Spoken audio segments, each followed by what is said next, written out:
चलिए जुड़ते जाइए सारे बच्चे।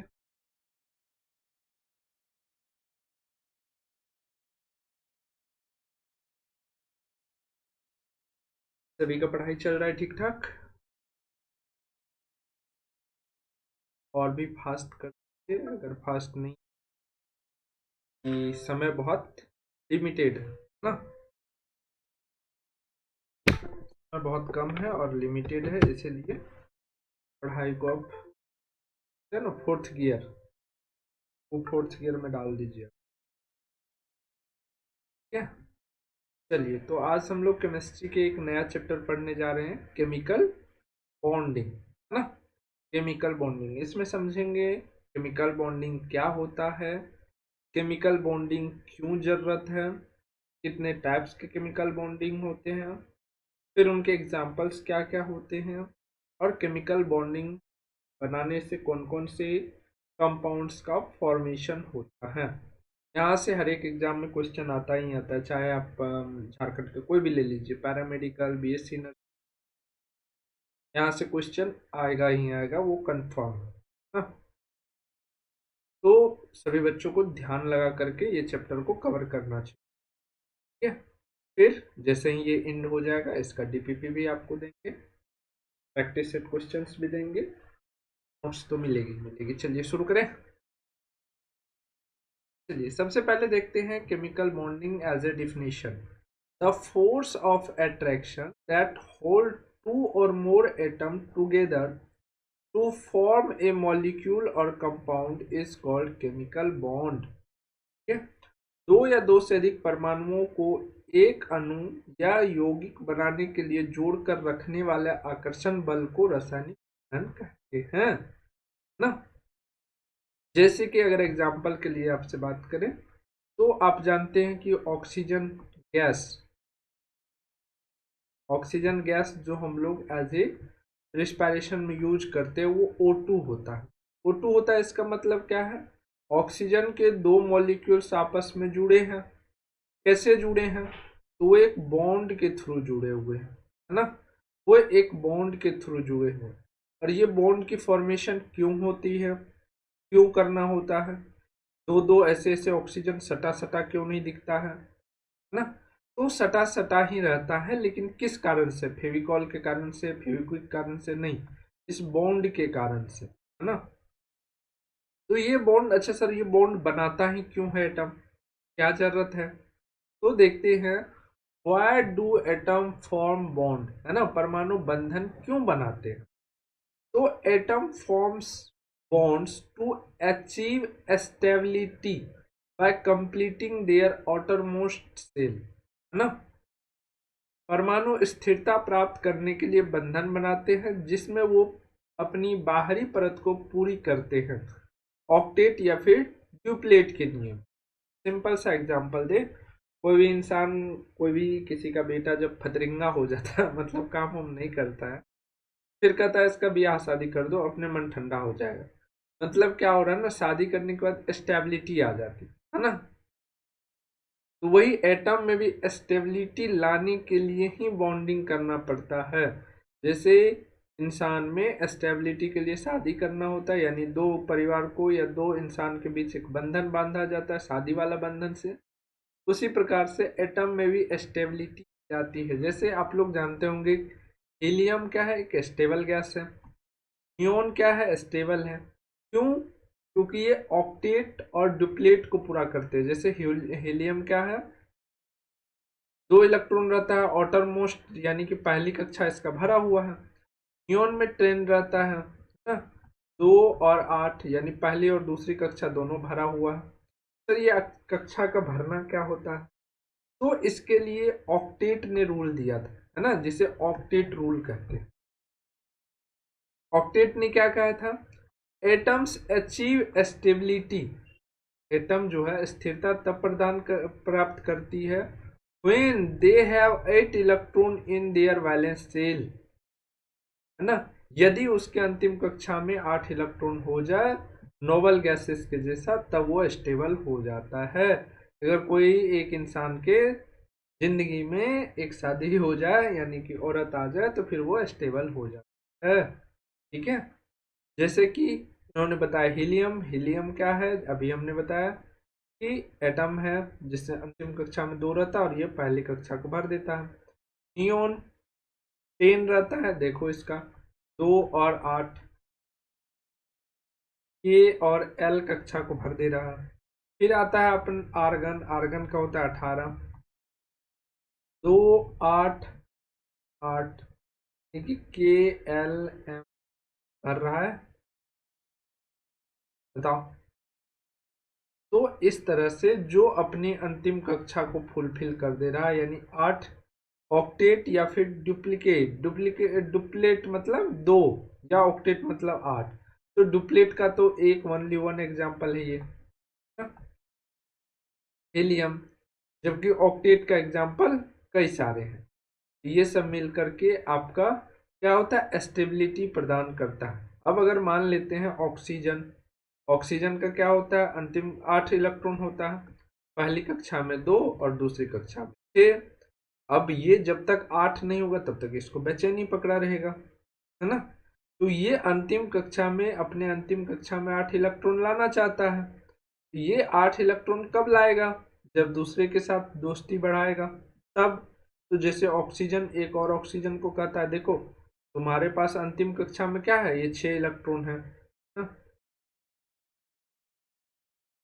मेरे पास भी अंतिम कक्षा में 6 इलेक्ट्रॉन है। ये मान लेते हैं ए ऑक्सीजन है, ये बी ऑक्सीजन है। दोनों के अंतिम अंतिम कक्षा में क्या है, 6 इलेक्ट्रॉन है। लेकिन 8 होगा तभी उसको स्टेबिलिटी वाला सर्टिफिकेट प्राप्त होगा ना। तो ये कहता है कि देखो ना, जब तुम्हारे पास सर्टिफिकेट देने आएगा ना तो कुछ इस प्रकार से अपना दिखा लेना कि ये भी 2 मेरा ही है। और जब बी बोलता है कि जब मेरे पास आएगा तो हम भी इस तरह से दिखा लेंगे, कहेंगे ये दोनों मेरे ही हैं।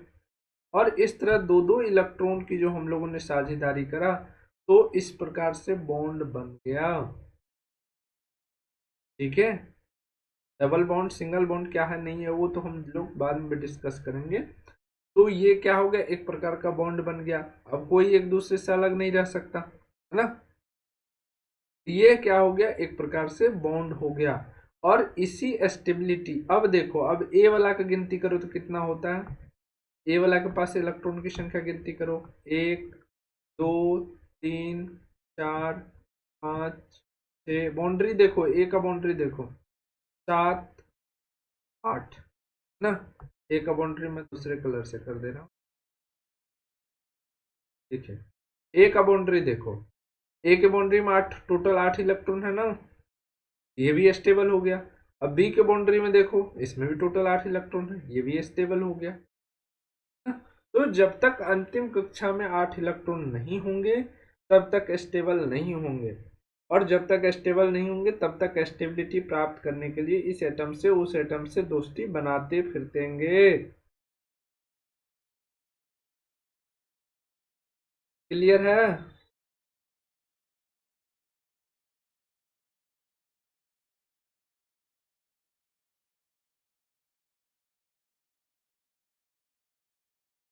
चलिए, तो समझ में आ गया। अब हम लोग देखेंगे टाइप्स ऑफ बॉन्ड। यहां तक समझने में किसी को कोई दिक्कत बताइए फटाक से।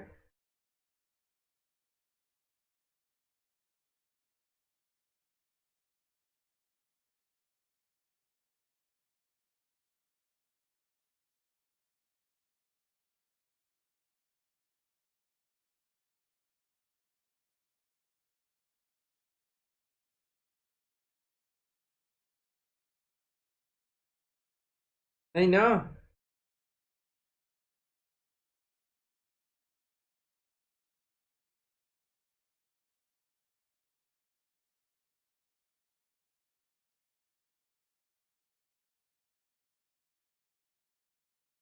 चलो तो आगे बढ़े।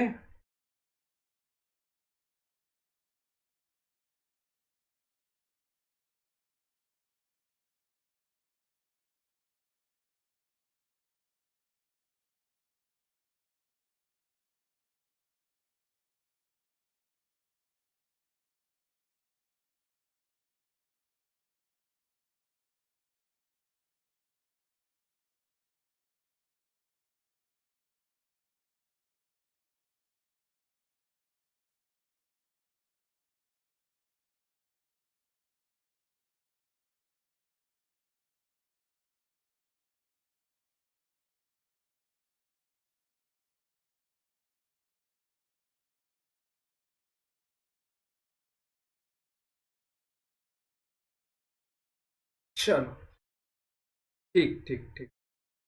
तो आते हैं टाइप्स ऑफ केमिकल बॉन्डिंग, है ना। तो दो टाइप्स के बॉन्ड होते हैं बेसिकली। एक होते हैं स्ट्रॉन्ग बॉन्ड, स्ट्रॉन्ग बॉन्ड, और दूसरे होते हैं वीक बॉन्ड, वीक बॉन्ड ना। स्ट्रॉन्ग बॉन्ड में क्या क्या आते हैं बताइए फटाफट से। यस, आयनिक बॉन्ड, इसी को इलेक्ट्रिक बॉन्ड भी बोलते हैं। कोवैलेंट बॉन्ड, कोवैलेंट बॉन्ड, और तीसरा क्या था, कोऑर्डिनेट बॉन्ड।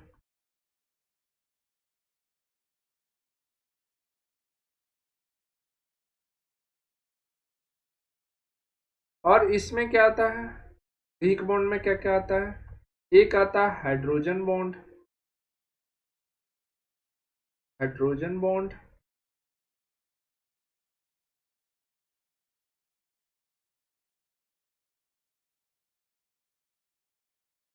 और एक आता है वंडर वाल फोर्स या पल, ठीक है, बॉन्ड भी बोल सकते हैं। क्लियर है, ये दो होती है। ठीक, चलो अब इसमें बारी बारी से हम लोग सबको पढ़ेंगे। आयनिक बॉन्ड का हिंदी भी आयनिक ही होता है,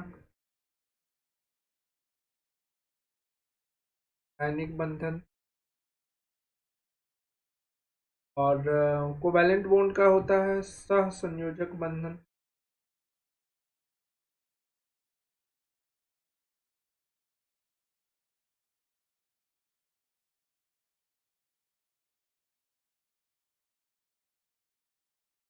और कोऑर्डिनेट का होता है उप सह संयोजक बंधन।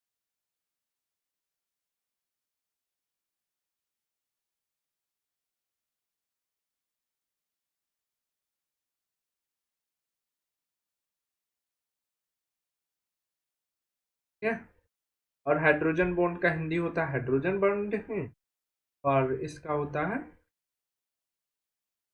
वंडरवाल का वंडरवाल है। अब चलिए बारी बारी से हम लोग एक एक को पढ़ते हैं।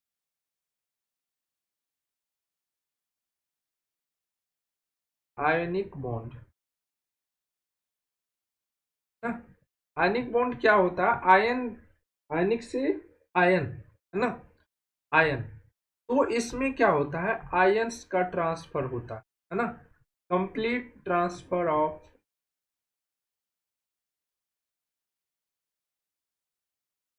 Transverse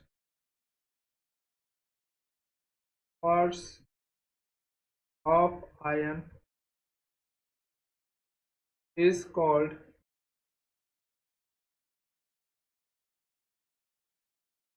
ionic bond.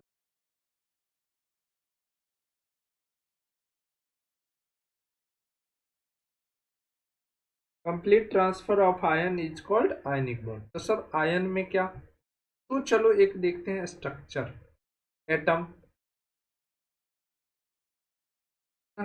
एटम में क्या होता है, एक न्यूक्लियस होता है जिसमें प्रोटॉन प्लस न्यूट्रॉन रहता है। बाकी इलेक्ट्रॉन क्या करते हैं, चक्कर लगाते हैं कक्षा में, क्या करते हैं कक्षा में, चक्कर लगाते हैं। तो नाभिक से फोड़कर तो कोई भी चीज नहीं निकाला जा सकता है, केवल बाहर जो स्थित है उसी को हम लोग यूज कर सकते हैं। तो एज ए इलेक्ट्रॉन ही ट्रांसफर होते हैं, ठीक है, क्या आते हैं, इलेक्ट्रॉन ही ट्रांसफर होते हैं। तो अब जो डिफिनेशन बनाइएगा आयनिक बॉन्ड का, इसमें क्या कहिएगा बताइए, इसमें क्या कहिएगा, complete transfer of electron is called ionic bond. है ना।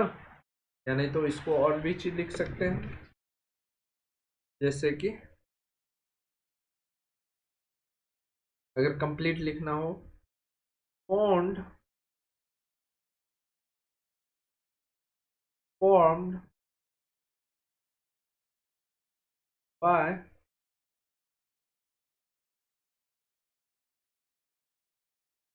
complete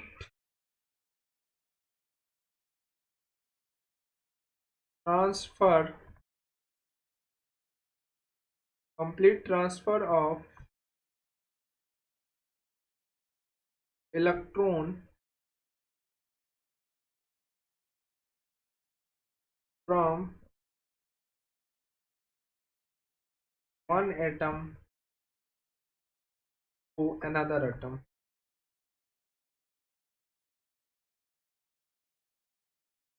अगर हिंदी में बात करें तो इलेक्ट्रॉन के पूर्णतः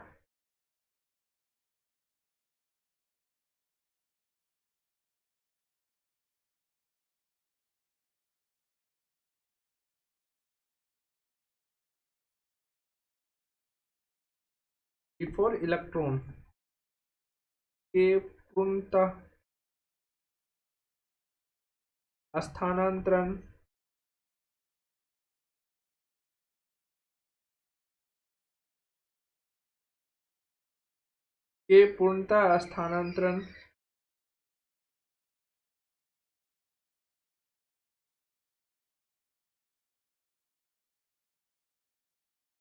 एक परमाणु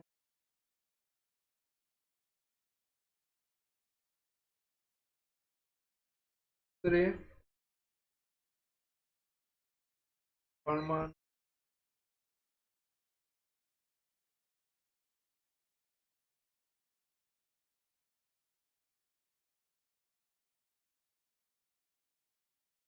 बंधन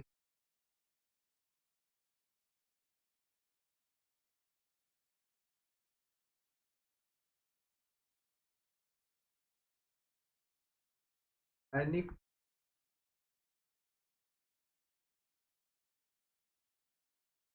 का निर्माण होता है, या आयनिक बॉन्ड कहते हैं।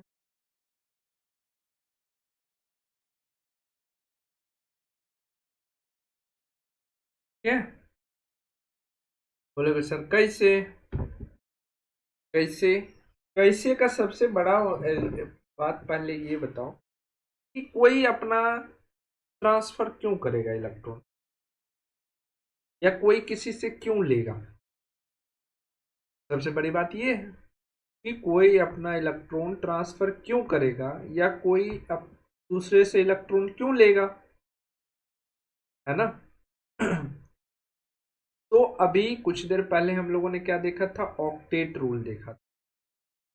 ऑक्टेट ने क्या कहा था कि कोई भी एटम तभी स्टेबल हो सकता है जब उसके अंतिम कक्षा में 8 इलेक्ट्रॉन हो।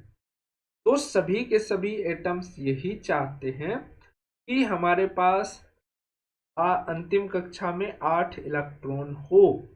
अगर ज्यादा हो तो हम किसी को दान दे दे, कम हो तो किसी से कर्ज लेकर के, लेकिन अंतिम कक्षा में 8 इलेक्ट्रॉन हमें दिखाना ही दिखाना है।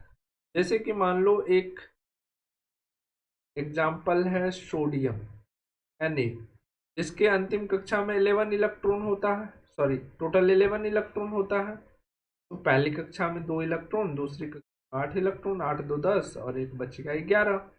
अब ये चाहेगा क्या कि एक इलेक्ट्रॉन हम किसी को दान दे दे। तो दान किसको देगा, कोई लेना नहीं चाहता है। क्यों? क्योंकि अंतिम कक्षा में सबको 8 इलेक्ट्रॉन चाहिए। जिसके अंतिम कक्षा में 8 इलेक्ट्रॉन है वो लेगा क्या? नहीं लेगा। क्यों? क्योंकि फिर उसका खराब हो जाएगा, क्योंकि इसके अंतिम कक्षा में ये 8 इलेक्ट्रॉन होने के लिए, पूरा करने के लिए एक दान देने के तैयार है।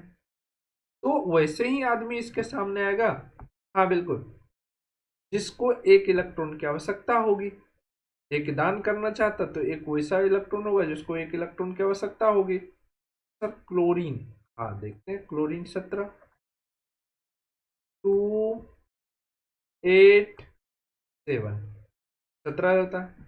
अब देखो इसको अंतिम कक्षा में 8 इलेक्ट्रॉन पूरा करने के लिए 1 इलेक्ट्रॉन की आवश्यकता है। तो ये क्या कहेगा, Na क्या कहेगा, सोडियम क्या कहेगा कि मेरे से 1 इलेक्ट्रॉन ले लो। ठीक है, तो इसीलिए N क्या करेगा, अपना 1 इलेक्ट्रॉन पूर्णतः कंप्लीटली ट्रांसफर कर देगा Cl को, और NaCl का एक बॉन्ड बन जाएगा, और उसका एग्जाम्पल हो गया bond. Complete transfer of 1 electron is called NaCl ionic bond, है ना। तो और एग्जाम्पल बताओ इसका क्या हो जाएगा। फिर कहोगे सर HCl भी हमारा होता है ना। दूसरा एग्जाम्पल हो जाएगा HCl। सर हाइड्रोजन भी अपना 1 इलेक्ट्रॉन दे देगा। अरे नंगा नहाएगा क्या और निचोड़ेगा क्या, हाइड्रोजन के पास 1 इलेक्ट्रॉन होता ही है। क्लोरीन को जब ये दे देगा तो इसके पास तो कुछ बचेगा ही नहीं, ये आयनिक बॉन्ड नहीं करता है। ठीक है, ये आयन का ट्रांसफर नहीं कर सकता है। सर कोई भी एटम कितना इलेक्ट्रॉन ट्रांसफर कर सकता है, तो मैक्सिमम 3 इलेक्ट्रॉन ट्रांसफर कर सकता है।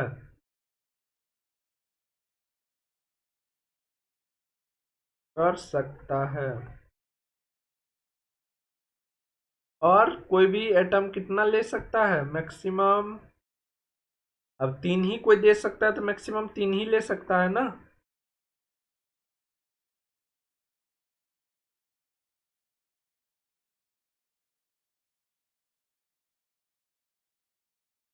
ठीक है, चलो, तो इस ये NaCl को दे दिया तो एक चार्ज का भी निर्माण हो जाता है, जैसे Na प्लस और Cl माइनस चार्ज का। तो जिस एटम पर जो इलेक्ट्रॉन का त्याग करता है उस पर जो प्लस चार्ज आता है, तो ऐसे एटम को क्या बोलते हैं, कैटायन। ठीक है, और जिस पर माइनस का चार्ज आता है उसको क्या बोलते हैं, एनायन। ठीक है, कैटायन और एनायन, यानी कि कैटायन मतलब धनात्मक, और एनायन बोले तो ऋणात्मक।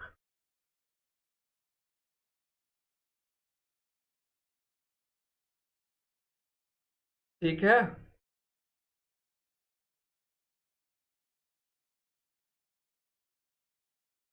तो मैक्सिमम कोई भी एटम जो है दूसरे एटम को कितने इलेक्ट्रॉन शेयर कर सकते, सॉरी डोनेट कर सकते हैं, 3।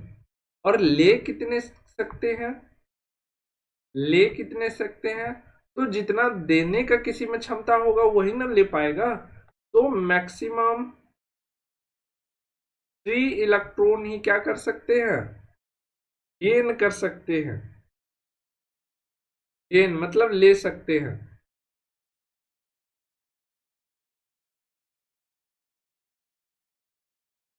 ठीक है, तो इस तरह से इलेक्ट्रॉन के शेयर करने से, इलेक्ट्रॉन के साझेदारी से, सॉरी, इलेक्ट्रॉन के पूर्णतः त्याग से क्या होता है, बॉन्ड का फॉर्मेशन होता है। इस प्रकार के बॉन्ड को क्या बोलते हैं, आयनिक बॉन्ड बोलते हैं। ठीक है, जैसे कि हमने पहला एग्जांपल दिया था NaCl, है ना, जिसमें Na के पास 1 इलेक्ट्रॉन एक्स्ट्रा था, तो ये इलेक्ट्रॉन 1 इलेक्ट्रॉन कंप्लीटली, क्लोरीन को 1 इलेक्ट्रॉन की कमी थी तो इसको कंप्लीटली दे दिया, जिसके कारण Na प्लस, क्योंकि ये इलेक्ट्रॉन डोनेट किया है कंप्लीटली, और Cl माइनस, क्योंकि इन्होंने इलेक्ट्रॉन ग्रहण किया कंप्लीटली, तो NaCl बन जाता है। चार्ज कुछ इस प्रकार से फॉर्म होता है, लेकिन दोनों पर बराबर चार्ज रहने के कारण एंड अपोजिट चार्ज रहने के कारण हम डायरेक्ट NaCl लिखते हैं। क्लियर है।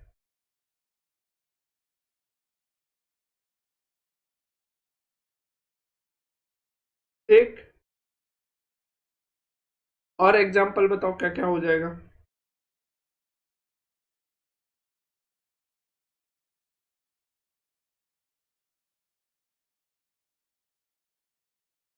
और बताओ।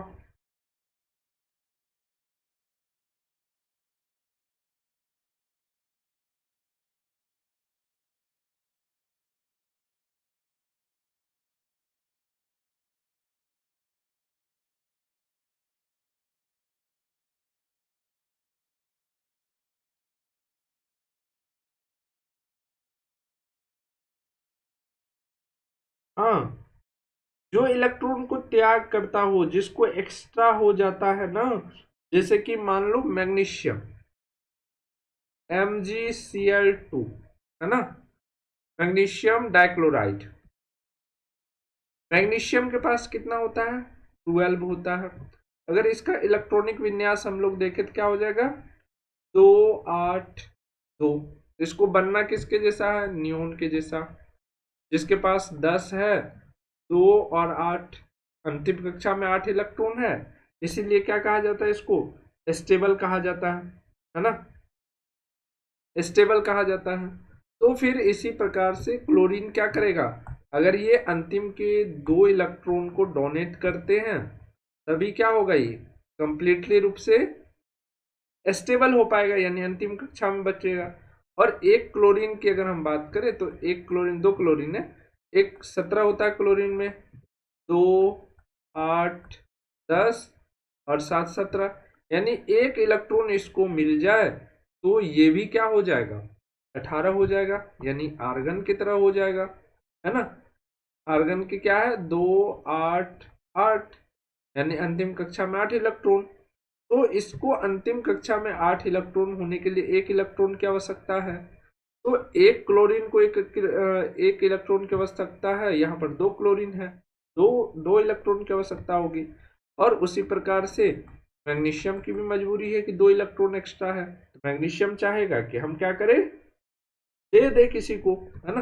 तो इसीलिए मैग्नीशियम 2+ और Cl2- का फॉर्मेशन करेगा और MgCl2 बन जाएगा। ठीक है, क्या बन जाएगा बच्चा, MgCl2 बन जाएगा। ठीक है, क्लियर। और बताओ, और क्या एग्जांपल हो सकते हैं।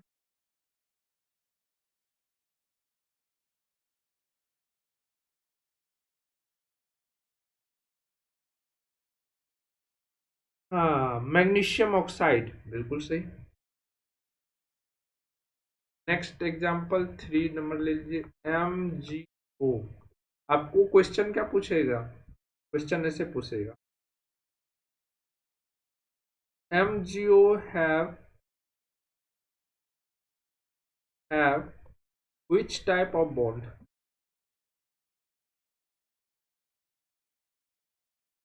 which type of, ना, हिंदी में क्या पूछेगा, MgO में किस प्रकार का बंधन पाया जाता है।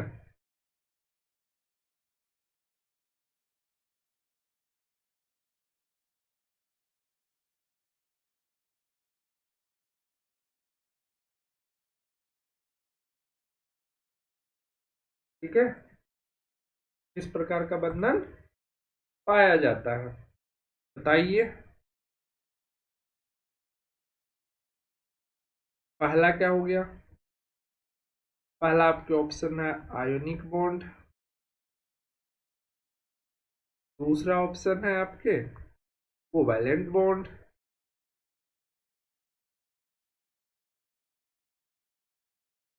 तीसरा ऑप्शन है कोऑर्डिनेट बॉन्ड,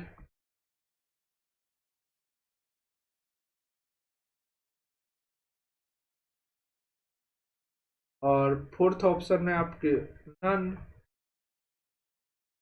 तो ये क्या हो जाएगा,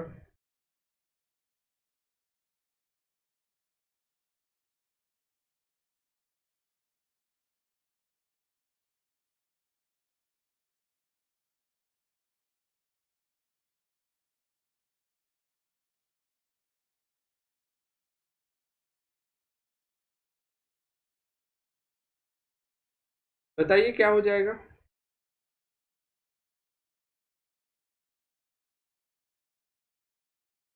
आयनिक बॉन्ड कैसे होगा, चलिए देखते कैसे होगा।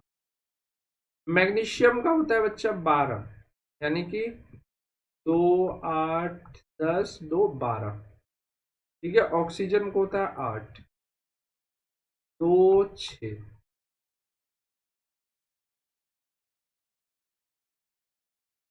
ओह,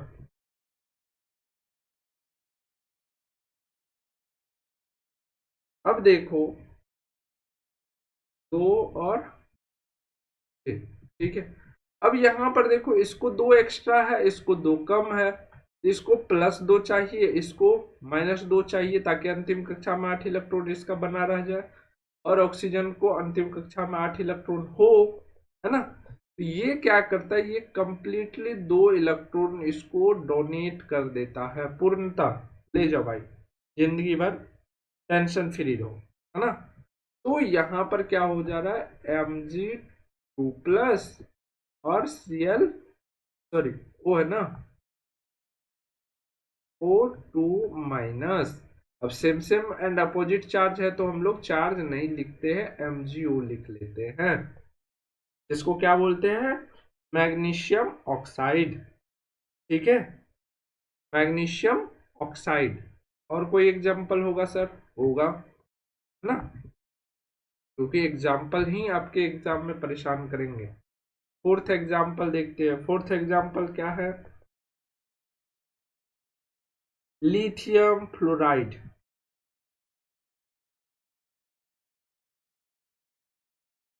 लिथियम फ्लोराइड, है ना, LiF, लिथियम फ्लोराइड। क्लियर है बच्चों,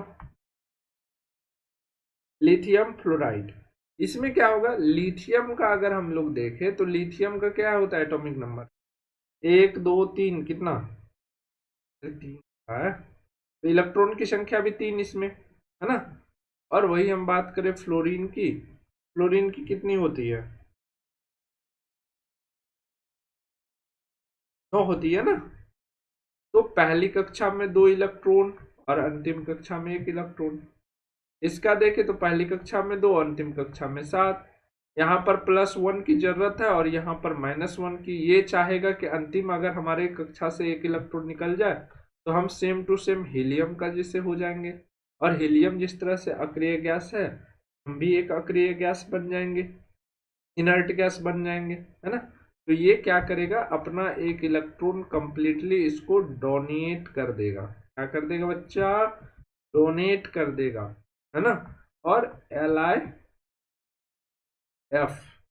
लाइफ नहीं, LiF, लिथियम फ्लोराइड बन जाएगा। ठीक है, लिथियम फ्लोराइड बन जाएगा। क्लियर है,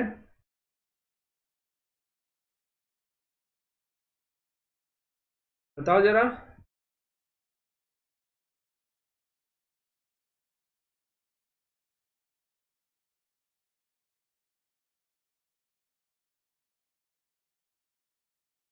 और कोई एग्जाम्पल होगा, बताओ। चलो अब मैं एक क्वेश्चन लिखता हूँ, क्वेश्चन का आंसर करो। Question number 2, in the following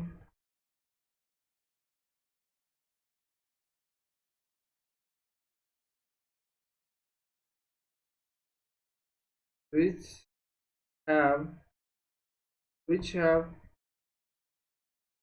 ionic bond,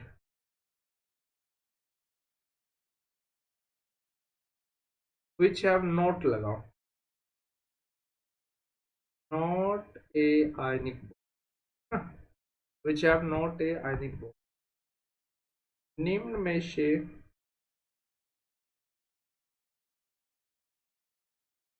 इसमें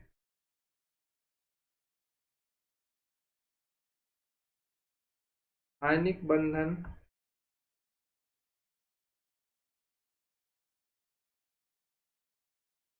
नहीं पाया, आयनिक बंधन नहीं।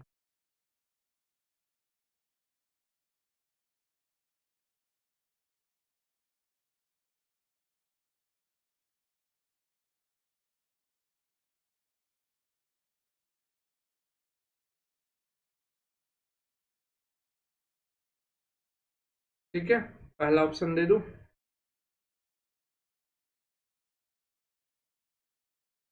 NaCl। दूसरा ऑप्शन है आपके MgO।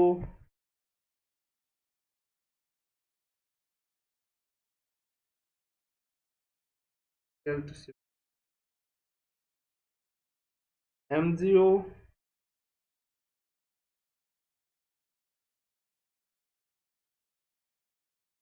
Li2S, ये है लिथियम सल्फाइड। 3 नंबर में हो गया लिथियम क्लोराइड। 3 नंबर में हो गया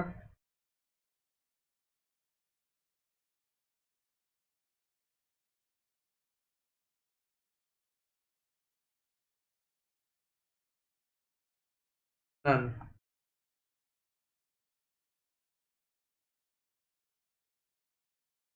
बताओ इसमें से किसमें आयनिक बॉन्ड नहीं है?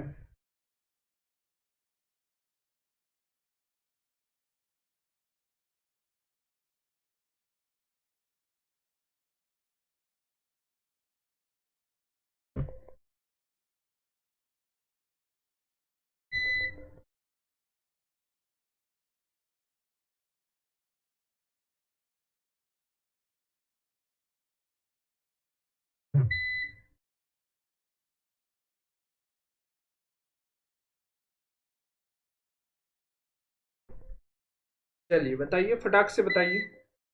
नन। हाँ, नन क्यों नहीं मारेंगे। चलिए एक और एग्जांपल पहले समझाते हैं, है ना। एक और एग्जांपल लिखिए, 5वां एग्जांपल हो जाएगा।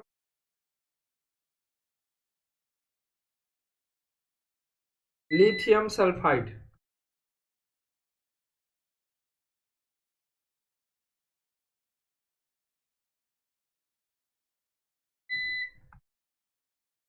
जिसका फॉर्मूला होता है Li2S, है ना। Lithium sulphide. अगर हम बात करें लिथियम का तो सर्जित 3 होता है इलेक्ट्रॉन, पहली कक्षा में 2 और अंतिम कक्षा में 1। ठीक है, उसके बाद हम बात करें सल्फाइड का, है ना। तो सल्फाइड में कितने इलेक्ट्रॉन होते हैं? पहले कक्षा में 2, फिर 8, और फिर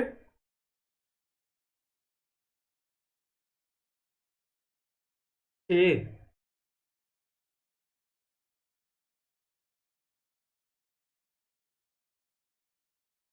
8 और 6, 16 ना।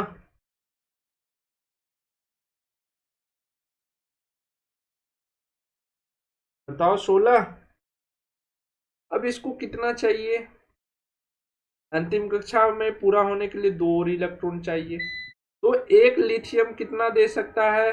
1 इलेक्ट्रॉन दे सकता है। इसीलिए अगर 2 लिथियम ले लिया जाए तो 2 इलेक्ट्रॉन दे देगा, इससे पूरा हो जाएगा, है ना। तो इसीलिए यहां पर फॉर्मेशन होता है Li2S, लिथियम सल्फाइड। अब बताओ आपका ऑप्शन कौन सा है? पहले तो सब लोग ए मार रहे थे, अब होगा नन, इसीलिए मैंने एक ऑप्शन हटा के नन वाला ऑप्शन दिया। तो यहाँ पर कोई भी ऐसा नहीं है जिसमें आयनिक बॉन्ड नहीं है, सबके सब में आयनिक बॉन्ड है। क्लियर है? तो बहुत सारे ऐसे एग्जाम्पल्स है, आप लोग टॉप 10 एग्जाम्पल्स याद रखिएगा, एग्जाम में पूछा जा सकता है। ठीक है, टॉप 10 एग्जाम्पल जैसे याद रहेगा तो फिर आपका ढेर सारे क्वेश्चंस सॉल्व हो जाएंगे। ठीक है, चलो। दो होमवर्क आप लोग मतलब दो निकाल के आप लोग रखिएगा और बताइएगा, ठीक ना, कि हाँ ये होगा। बाकी ये पीडीएफ आपको बाईवर्ल्ड ऐप के फ्री वाले कोर्स के स्टडी मटेरियल में मिल जाएगी, ठीक है, वहां से भी आप लोग ले सकते हैं इसको, ठीक है। चलिए अब नेक्स्ट पार्ट यानी कि कोवैलेंट बॉन्ड हम लोग नेक्स्ट सेशन में पढ़ेंगे, ठीक है। हेडिंग डाल के रख दीजिए, covalent bond.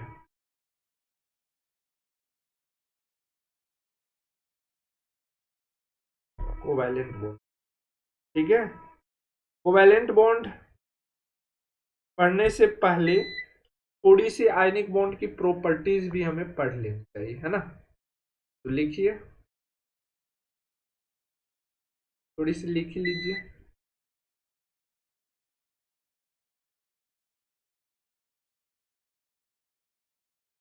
Properties of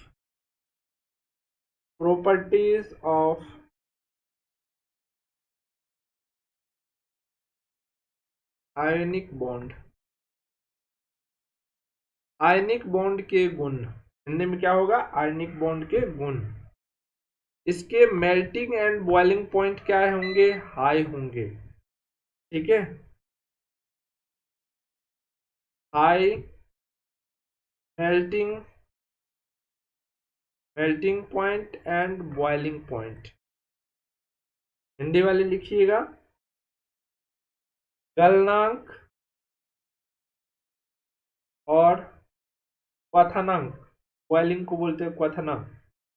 Hindi वाले लिखिएगा, इनके गलनांक और क्वथनांक उच्च होते हैं।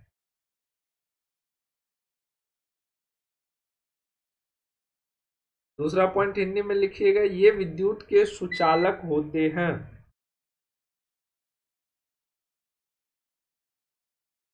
Conductors of electricity.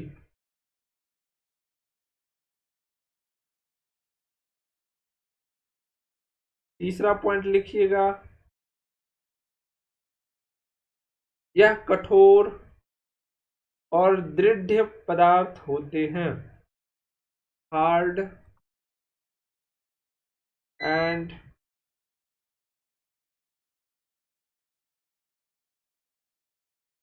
ब्रिटल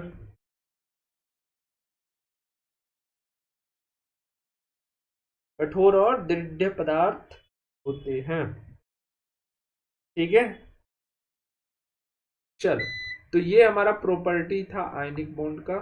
और हम लोगों ने अब नेक्स्ट क्या टारगेट रखा है, कोवैलेंट बॉन्ड, है ना। कोवैलेंट बॉन्ड को हिंदी में क्या बोलते हैं, सह संयोजक बंधन, सॉरी संयोजक बंधन ना।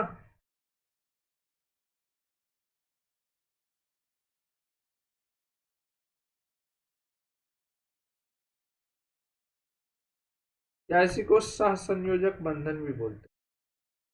सह मतलब बराबर, सह संयोजक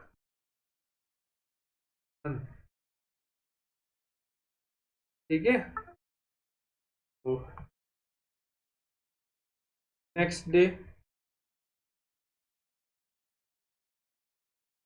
लोग क्या करेंगे, कंटिन्यू करेंगे, ठीक है। बाकी आज के क्लास में कोई दिक्कत कोई समस्या तो बताइए, नहीं ना, किसी को कोई तकलीफ, ठीक है। नेक्स्ट क्लास में इसको कंटिन्यू करेंगे। Okay, thank you so much सभी को।